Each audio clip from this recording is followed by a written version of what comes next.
Vijayawada university మంచి భవిష్యత్తు కోసం తెలుగు విద్యార్థులు ఇష్టపడే యూనివర్సిటీ. కాల్ 9059052378 9059052379. ఈ రెండు ఉంటే జీవితం సర్వనాశనం.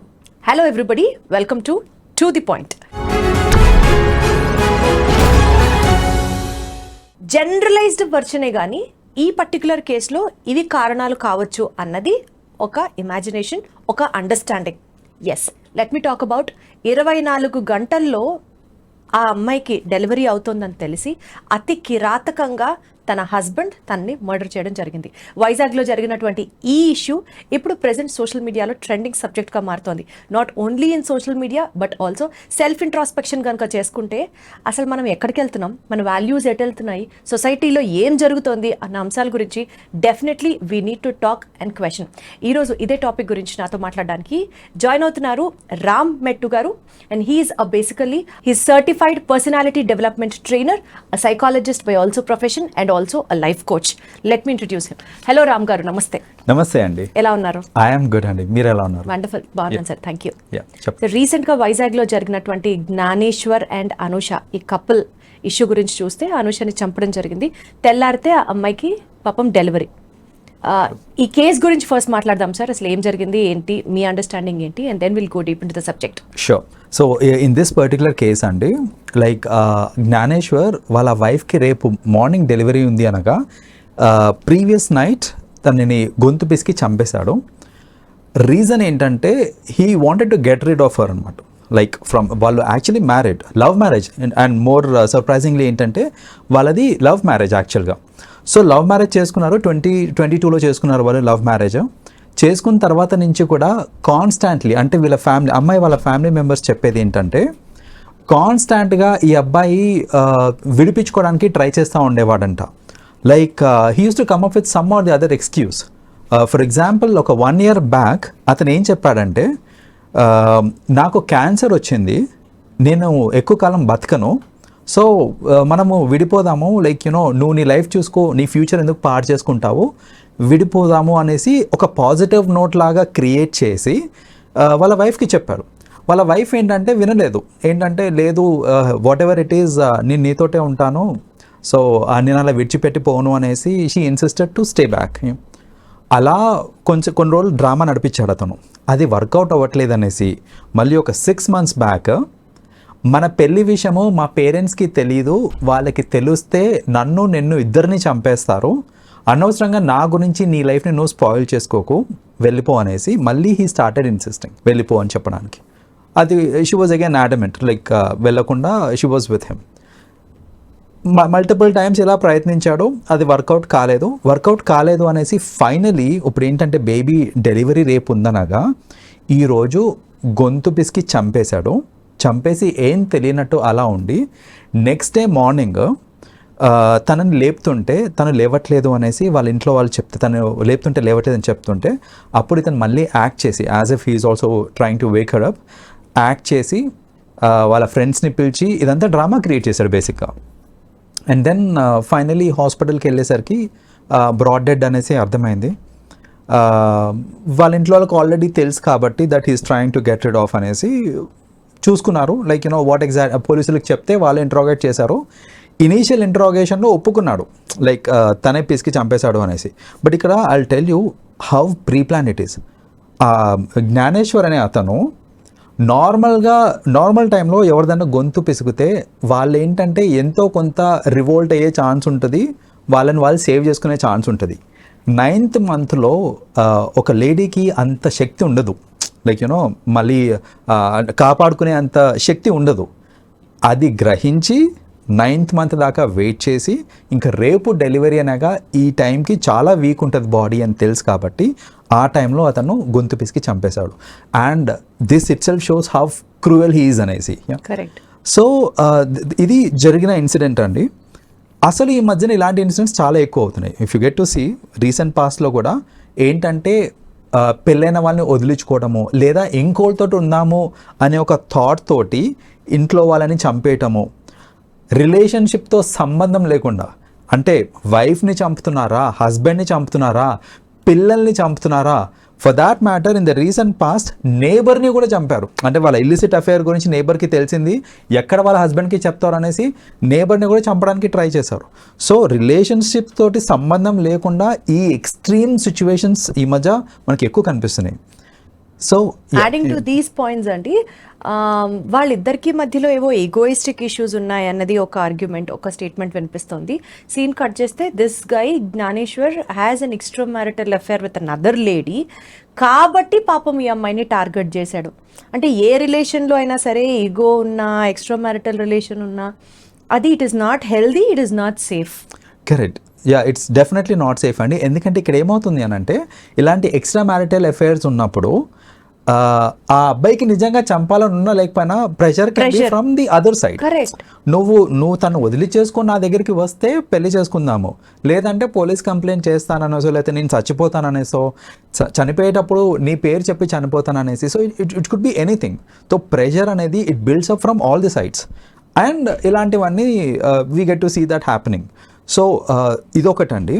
అండ్ రెండోది ఏంటంటే, ఇక్కడ ఈ అమ్మాయిని వదిలించుకోవడానికి మనం అనుకోవచ్చు, అంటే సరే ఇంకో అమ్మాయిని ఇష్టపడ్డాడు, మాట్లాడి ఇంట్లోతో మాట్లాడి పెద్దలందరినీ కూర్చోబెట్టేసి ఒక ప్రాపర్ డివోర్స్ తీసుకొని చేయొచ్చు కదా అని అంటే, ఇక్కడ ఒక ఆస్పెక్ట్ ఏంటంటే, ఈ అబ్బాయి కనుక డివోర్స్ తీసుకున్నాడు అని అంటే it is firstly a lengthy process, time consuming process. రెండోది కాంపన్సేట్ చేయాలి ఈ అబ్బాయి. సో కాంపన్సేషన్ అనేది it's a huge thing generally. So sometimes ఏంటంటే ఎవ్రీ మంత్ వాళ్ళు మెయింటెనెన్స్ ఇస్తూ ఉండాలి డివోర్స్ అయిన తర్వాత, ఆర్ యాన్యువల్లీ కూడా పే చేసేది ఉంటుంది, which is going to be a burden, financial burden. So ఈ ఫినాన్షియల్ బర్డన్ నాకెందుకు అనే ఒక థాట్లో కూడా ఈ అమ్మాయిని హతమార్చడం అనేది జరుగుండొచ్చు. సో చూడండి, జనాలు ఏంటంటే ఆ డబ్బు పిచ్చి పట్టుకొని, లేకపోతే ఎక్స్ట్రా మ్యారిటల్ అఫైర్స్, ఇవన్నిటిని దృష్టిలో పెట్టుకొని అసలు యాక్చువల్ రిలేషన్షిప్స్కి వాల్యూ లేకుండా పోతున్నాయి మనకి. Relationship between mother and kids, relationship between wife and husband, వీటన్నిటికీ కూడా వాల్యూస్ లేకుండా పోతున్నాయి ఈ మధ్యన. యాక్చువల్గా ఇక్కడ ఇంకొక మాట కూడా చెప్తారు, జ్ఞానేశ్వర్ వాళ్ళ పేరెంట్స్కి వీళ్ళిద్దరు పెళ్లి గురించి అసలు తెలియదట, అండ్ అనూష వాళ్ళ పేరెంట్స్ మాత్రమే వీళ్ళిద్దరికి పెళ్లి చేయడం దగ్గర నుంచి, ఆ అబ్బాయిని సరిగ్గా చూసుకోవడం దగ్గర నుంచి they played a proper in laws role. ఆ పేరెంట్స్ మేబీ కూతురు మీద ప్రేమ ఉండొచ్చు, కానీ అంతలా గుడ్డిగా ఒక మనిషిని నమ్మకుండా ఉంటే బాగుండేదేమో అనిపిస్తుంది. వాళ్ళిద్దరిది లవ్ మ్యారేజ్ అయినప్పటికీ కూడా, అంటే పాపం వాళ్ళ అండర్స్టాండింగ్ ఎలా ఉంటుంది, అబ్బాయి వాళ్ళు ఒప్పుకోకపోయినా మనం పెళ్లి చేద్దాం, మనం బాగా చూసుకుందామని. బికాజ్ ఆ శ్రీమంతం ఫొటోస్ కానీ, ఆ ప్రెగ్నెన్సీ షూట్ ఫొటోస్ కానీ మనం చూస్తే వీళ్ళు చాలా బాగున్నారే, హ్యాపీగా ఉన్నారే అన్న ఒక ఇంప్రెషనే వస్తుంది మనకి. కరెక్ట్. సో ఇక్కడ వాళ్ళు కూడా వాళ్ళు కొంచెం మెచ్యూర్డ్గా, కొంచెం ప్రాక్టికల్గా ఆలోచించాల్సింది. కరెక్ట్. వాళ్ళు ఏంటంటే సరే మనం ఉన్నాం కదా చూసుకోవడానికి, వాళ్ళు చేయకపోయినా అని అనుకున్నారు. కానీ ఈ మధ్యన ఎలా ఉన్నారు జనాలు అనేది వాళ్ళు కూడా అర్థం చేసుకోవాలి. చాలామంది like there are certain cases also ఏంటంటే, వాళ్ళ పేరెంట్స్ యాబ్సెన్స్లో ఈ పెళ్లి చేసుకున్నప్పుడు దాన్ని వాళ్ళు ఖండించిన, దాన్ని వాళ్ళు యాక్సెప్ట్ చేయకపోయినా, ఆర్ సమ్ టైమ్స్ ఏంటంటే ఈ ఫినాన్షియల్ గెయిన్ కోసం, ఎందుకు కట్నం రూపంలో ఎంతో కొంత డబ్బులు వస్తాయి అనే ఫినాన్షియల్ గెయిన్ని దృష్టిలో పెట్టుకొని పెళ్ళిళ్ళు చేసుకునే వాళ్ళు కూడా చాలామంది ఉన్నారు. సో ఇవన్నీ అర్థం చేసుకొని జనరల్గా ఒక పెళ్ళి చేసేటప్పుడు మనం ఎన్నో ఆస్పెక్ట్స్ కండి, చిన్న చిన్న వాటికి వెనక ముందు ఎన్నో ఆలోచిస్తాం. పెళ్ళి అనేది లైఫ్కి సంబంధించిన విషయం. అది కొంచెం టైం తీసుకొని ఆ బ్యాక్గ్రౌండ్ చెక్ కానివ్వండి, అది చాలా ఇంపార్టెంట్. ఈ మధ్యన అంటే parents, not everybody but most parents వాళ్ళు ఏం చేస్తున్నారంటే, ఎంగేజ్మెంట్కి పెళ్ళికి గ్యాప్ కూడా ఎక్కువ ఇవ్వట్లేదు, కావాలని ఇవ్వట్లేదు. ఎందుకు ఇవ్వట్లేదు అని అడిగితే మైండ్ సెట్స్ మారిపోతాయి, ఈ లోపు మళ్ళీ వాళ్ళు అనవసరంగా విడిపోతారంటే మారనివ్వండి, దట్స్ ఓకే. ఎంగేజ్మెంట్ బ్రేక్ చేయడం అనేది it is a very small thing than breaking a marriage. Exactly, right. So time ఇవ్వండి, అర్థం చేసుకొనివ్వండి, వాళ్ళకి కాంపాటబిలిటీ ఉంటే పెళ్లి చేసుకొనివ్వండి. అంతేగాని పెళ్లి చేయడం నా బాధ్యత, ఏదో హడావిడిగా చేసేద్దాము, టైం ఇచ్చేస్తే వీళ్ళు ఎక్కువ మాట్లాడేసుకొని గొడవలు అయిపోయి విడిపోతారేమో అనే ఒక థాట్ తోటి మ్యారేజ్కి ఇంకా ఈ ఎంగేజ్మెంట్కి గ్యాప్ కూడా చాలా తక్కువ చేసేస్తున్నారు ఈ మధ్య. But then this should actually change అండి. ఎందుకంటే ఇప్పుడు ఒక పెళ్లి చేసేటప్పుడు దే హ్యావ్ టు అండర్స్టాండ్, అక్కడ వాళ్ళు కలిసి ఉండాల్సింది వైఫ్ అండ్ హస్బెండ్, మనమందరం సెకండరీ. అసలు వాళ్ళ కాంపాటబిలిటీ ఉందా లేదా, నిజ నిజాలు ఏంటివి తెలుసుకోవడానికి కూడా ఎంతో కొంత టైం పడుతుంది. ఇప్పుడు ఇనీషియలీ అన్ని రోజీ వర్డ్స్ యూజ్ చేస్తూ ఉంటారండి, బట్ ఎంతో కొంత టైం టుగెదర్ గడిపిన తర్వాతనే కదా తెలుస్తుంది ఎవరేంటి అనేది. ట్రూ షేడ్స్ అప్పుడే కదా బయటకు. ఎగ్జాక్ట్లీ. సో అది రానివ్వండి అని అంటున్నాను నేను. అంతేగాని ఏదో కంగారులో చేసేద్దాము పెళ్ళి, నా బాధ్యత అయిపోయింది, తర్వాత ఏదున్నా సరే వాళ్ళు గొడవ పడ్డా సరే. అందరూ ముహూర్తాలు చూసే పెళ్లి చేస్తారు, కానీ ఎన్ని పెళ్లిళ్ళు నిలుస్తున్నాయి అన్నది it matters. Exactly that matters a lot actually. So ఇక్కడ ఇంకొక పాయింట్ టు బి నోటెడ్ అండి. ఇప్పుడు ఆ అమ్మాయి తరఫున పేరెంట్స్ వాళ్ళు మారల్ సపోర్ట్ ఇచ్చారు, Dev done the marriage properly, అన్ని రకాలుగా వెల్ బీయింగ్ కోసం చూసుకున్నారు. ఈ అమ్మాయి అట్లీస్ట్ ఇట్లా నాకు ప్రెషర్ ఉంది హస్బెండ్ దగ్గర నుంచి, ఓపెన్ అవ్వలేకపోయిందా, ఆర్ ఆ 9th month వరకు అతను వెయిట్ చేశాడు అని మనం ఏదైతే అనుకుంటున్నామో, if that is the case, ఎక్కడో ఒకడ she would have face that కదా, హీస్ ట్రైయింగ్ టు ఇబ్బంది పెడుతున్నాడు అన్నది అర్థం అవుతుంది. At least she would have open up with her parents. ఇక్కడ ప్రాబ్లం ఏంటంటేనండి, ఓపెన్ అప్ అవ్వాలంటే జనరలీ లవ్ మ్యారేజెస్లో జరిగే ఇష్యూ ఇది.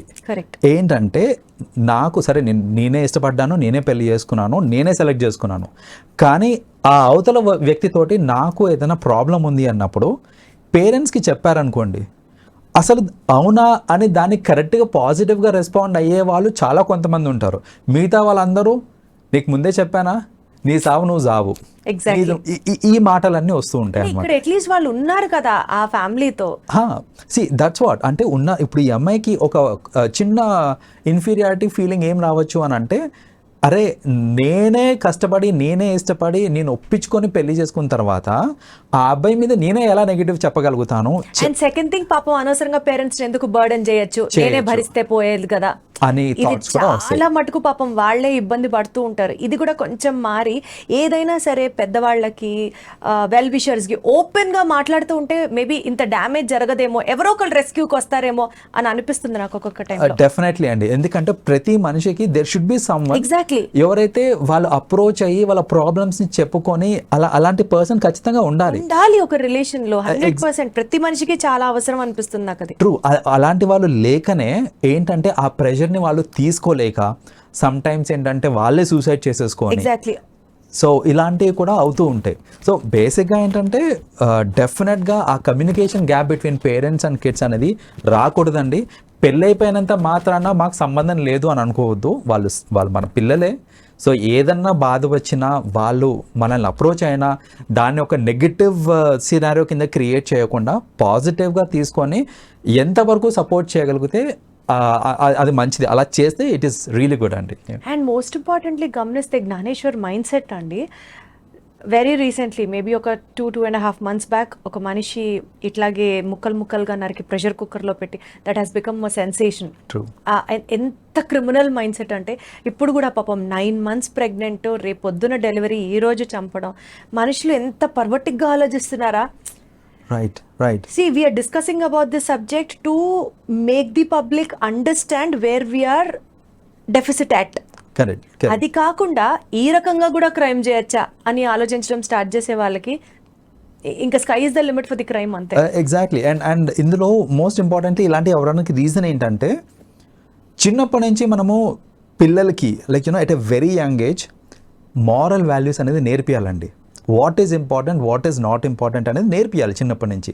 పద్దాక నీకు ఎందుకు మార్కులు రావట్లేదు, మ్యాథ్స్ ఏంటి, ఫిజిక్స్ ఏంటి, కెమిస్ట్రీ ఏంటి, ఇవే కాదు, అసలు లైఫ్ ఏంటి, అసలు సక్సెస్ వస్తే ఎలా నువ్వు ఫేస్ అవ్వాలి, ఫెయిల్యూర్ ఎలా ఫేస్ అవ్వాలి, ఎవరు ఇంపార్టెంట్ లైఫ్లో, ఎవరు ఇంపార్టెంట్ కాదు అనే ఒక చిన్న ఈ టీచింగ్ అనేది right from the young age నేర్పిస్తే కనుక ఇలాంటివి అవ్వండి. ఇప్పుడు ఈ జ్ఞానేశ్వర్ కేసు తీసుకుంటే కనుక చూడండి, ఇప్పుడు డెలివరీ అయిపోయి ఉంటే కనుక ఇంకొక అడిషనల్ పర్సన్ కూడా చంపాలి ఆర్ అడ్డు తొలగించుకోవాలి if he has to move away from this relationship. మామూలుగా అయితే ఓకే, ఓన్లీ వైఫ్ని అడ్డు తొలగించుకుంటే he can move on with whatever his current girlfriend ఎవరైతే ఉన్నారో. కానీ ఇప్పుడు డెలివరీ కూడా అయిపోయింది అని అంటే ఇప్పుడు వైఫ్ని ఇంకొకరిని ఇవన్నీ చేయటం ఎందుకు అనేసి అలా కూడా థాట్ ప్రాసెస్ వచ్చి ఉండొచ్చు. సో ఇప్పుడు ఏంటంటే ఇవన్నిటినీ అంటే ఆ డెలివరీ కాకముందే చంపేసి it is much easier for me అని అనుకున్నాడు. అండ్ ఇంకోటి ఏంటంటే జనరల్ ఫినామినా ఏంటంటే డెలివరీ టైంలో బాడీ కూడా వీక్ అయిపోయి సమ్ టైమ్స్ ఏంటంటే న్యాచురల్ డెత్ కూడా అయ్యే ఛాన్సెస్ ఉంటాయి. So he must have thought that I can get away. ఈ టైం ఎగ్జాక్ట్లీ ఈ రీజన్ చూపించి ఈజీగా తప్పించుకోవచ్చు అని అనుకున్నాడు. ఎందుకంటే రేపు డెలివరీ అనగా ఈ రోజు దెర్ ఆర్ సర్టన్ కేసెస్ న్యాచురల్గా ఏంటంటే బాడీ సపోర్ట్ చేయకనో లేకపోతే రైట్ ఆఫ్టర్ డెలివరీ డెత్ అయిపోవడం ఇలాంటివి జరుగుతూ ఉంటాయి. Rarely but it still happens. So దాన్ని అలుసుగా తీసుకొని ఈ టైంలో కనుక నేను క్రైమ్ చేస్తే that is the best time అనేసి క్యాలిక్యులేషన్ తోటి చేసిన క్రైమ్ ఇది. సో డెఫినెట్లీ ఇలాంటి వాళ్ళని మనం పనిష్ చేయాలి అని అనుకుంటున్నాము. 100% పనిష్ చేస్తుంది. లా హ్యాజ్ ఇట్స్ ఓన్ టర్న్స్. జరిగేది జరుగుతుంది. బట్ ఆలోచించాల్సిన పాయింట్ ఇక్కడ ప్రతి ఒక్కళ్ళు పేరెంట్స్ బాధ్యత ఏంటి, ఎవరితో ఓపెన్ అవ్వగలిగే ఒక మనిషిని లైఫ్ టైంలో ఏర్పరచుకోవడం, and most importantly extramarital affairs, maybe the greed of life, more wantings in life, desire, egoistic things ఇవన్నీ పక్కన పెడితే ప్రాపర్లీ ఒక సాటిస్ఫాక్టరీ లైఫ్ అయితే మనం లీడ్ చేయగలం. డెఫినెట్లీ అండి, దట్స్ మోస్ట్ ఇంపార్టెంట్. మీరు చెప్పిన ఈ సమ్మరీ ఏదైతే ఉందో that's absolutely something which has to reach to the audience. Because generally purpose of life అనేది తెలియాలి. Exactly that is what is needed. Purpose of life తెలిసింది అని అంటే క్రైమ్ రేట్ సగానికి సగం తగ్గిపోతుంది. తగ్గిపోతుంది. Thank you so much Ram garu. Thank you. Thanks అండి.